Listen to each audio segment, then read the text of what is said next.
Tamil AI தொழில்நுட்பத்தை railway துறையில் பயன்படுத்த விரைவில் நடவடிக்கை எடுக்கப்படும் என்று மத்திய ரயில்வே துறை அமைச்சர் அஸ்வினி வைஷ்ணவ் தெரிவித்துள்ளார். தமிழ் மொழிக்காக பிரத்யோக செயற்கை நுண்ணறிவு பணிகளை உருவாக்க தமிழ் ஏஐ என்ற திட்டம் தொடங்கப்பட்டுள்ளது. இதன் மூலம் உருவாக்கப்படும் செயலியை பயன்படுத்துவோர் தமிழில் கேள்விகளை கேட்கவும், கட்டுரைகள், கவிதைகள் எழுதவும், தமிழ் இலக்கணம் மற்றும் சங்க இலக்கியங்களையும் அறிந்து கொள்ள முடியும்.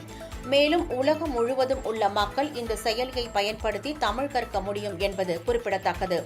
இத்திட்டத்தின் தொடக்க நிகழ்வில் காணொலி வாயிலாக கலந்து கொண்டு பேசிய மத்திய ரயில்வே அமைச்சர் அஸ்வினி வைஷ்ணவ், தமிழ் மொழி ஏஐ துறையில் ஒருங்கிணைக்கப்படுவதில் இத்திட்டம் பெரிய மாற்றத்தை ஏற்படுத்தும் என்றும் நம்புவதாகவும், உலகின் பழமையான மொழிகளில் ஒன்றான தமிழ் ஏஐயுடன் இணைவது ஒரு வரலாற்று முக்கியத்துவம் வாய்ந்த முன்னேற்றமாக இருக்கும் எனவும் அவர் தெரிவித்தார். இந்த திட்டம் தமிழுக்கு மட்டுமல்ல, இந்திய மொழிகள் அனைத்துக்கும் ஏஐ துறையில் புதிய வாயிலாக இருக்கும் என்று அஸ்வினி வைஷ்ணவ் தெரிவித்தார்.